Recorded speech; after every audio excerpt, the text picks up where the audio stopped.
a few years after our investigative team first exposed a billion-dollar medical device scheme. And we exclusively captured some of the images of feds raiding a number of these businesses here in Florida. Fox 4's Katie LaGrone is continuing her years-long coverage, this time with a key Florida player in this scheme sentenced to prison for his role in what federal agents say remains a prolific crime that preys on the elderly and steals from all of us. Take a look. 3 years later, a major player in a medical device scheme the feds dubbed one of the costliest to taxpayers in U.S. history is sentenced to 15 years in prison.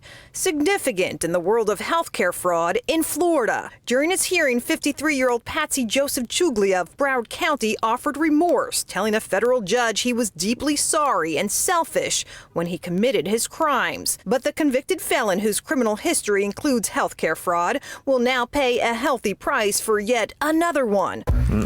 The likes of which we were first to expose back in 2019. That's when we discovered medical devices, including orthopedic braces, being shipped to Medicare patients who didn't want them, need them, or order them, but kept getting the calls. 2 or 3 times a day. And then the goods. Harassing. Wait till you see this. Over and over, we spoke to recipients who showed us their unwanted deliveries. I mean, look at this. This woman's mother shipped a brace for multiple body parts. A knee brace, a wrist brace, another knee brace. If she put all this on, she'd look like a robot. We trace shipments to more than a dozen different so-called medical supply companies around Tampa Bay, most of them empty.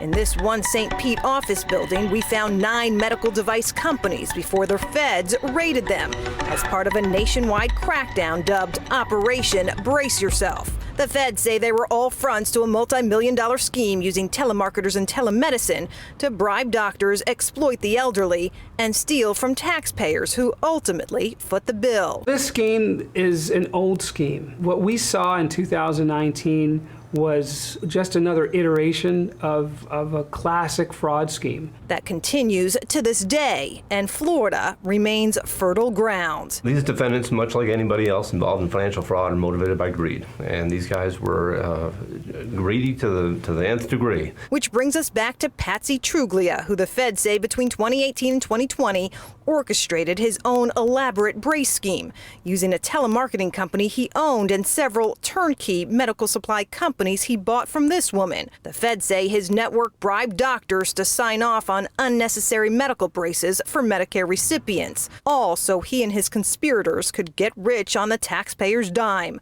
collecting to the tune of over $18 million in illegal Medicare reimbursements before Operation Brace Yourself shut him down. Chuglia joins 70 others now convicted as part of this federal takedown, among them his wife. To date, the federal government has recovered $325 million from this 2019 Operation Brace Yourself. Katie LaGrone, back to you.